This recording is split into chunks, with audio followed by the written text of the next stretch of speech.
Hi, I'm Giancarlo Caltabiano from Board to Death TV, and this is our preview of Kingdom, which is on Kickstarter right now. Check it out. In Kingdom, each player takes on the role of Gabriel or Beelzebub, fighting to finally end the eternal struggle.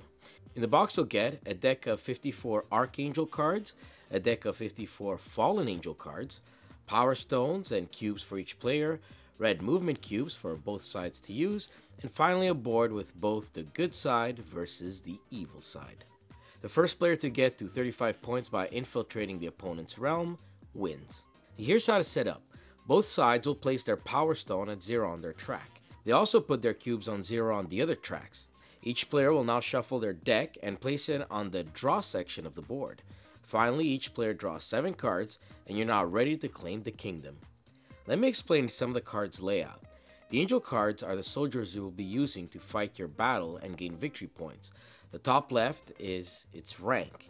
This is how many points you score for having it in the opponent's area. The small number under it is the amount of movement points it has. Under the awesome artwork, some cards will have special abilities. And finally, the attack orientation is used when doing combat between angels. Angelic scripts are like spells, and they have a power cost to pay before playing them. The ability is written under its name, and these can be played anytime during the game. Should you choose, you can also decide to discard the script instead to gain its value in power. Finally, the pillar cards are used to help increase the rank of your angels while giving them a bonus elemental attribute. You can only play one pillar per angel. These cards also have a cost to play, or can be discarded to gain that much power. So now that you know the cards, let's look at the board. The 2 gates at opposite ends are your main goals. You want to get there before your opponent gets to yours. In the center of the board, there's the Earth space. Here you gain power or draw cards depending on which spot you landed on. The first row of empty spaces is where you can summon your angels face down.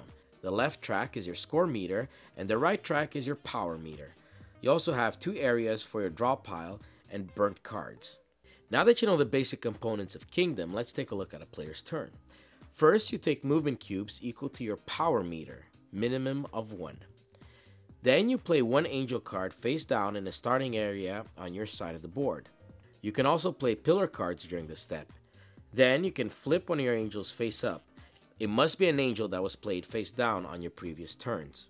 Its special ability now takes effect if it has any. Now with your movement cubes, you can spend them to move active angels on the board.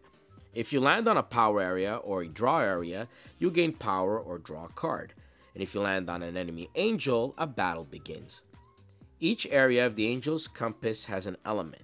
It can be earth, fire, or water. Fire eats earth, earth eats water, and water eats fire. The infinity symbol eats everything. The symbol used in combat will depend on where the player is sitting according to the compass. Check both the attack and defender to see which angel survives. If both are the same symbol, the angel with the highest rank wins. If that is also tied, they both get banished from the war. Pillars are used as shields only, and the attacking player must destroy a pillar before being able to kill off an angel. Once movement and battles are resolved, the player can discard to gain its value and power, and then draw back to his maximum hand size of 4 cards. To win the game, you must enter the opponent's realms by sending your own angels through the gate from the 3 spots adjacent to it. When you score an angel, increase your points and remove all power you have gained thus far. The first player to reach 35 points wins the war.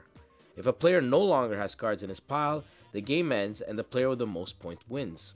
The artwork is really cool and the gameplay is quick and strategic. We can't wait to see the final product. We hope you enjoyed our preview video, and for more information, check out blacklocustgame.com.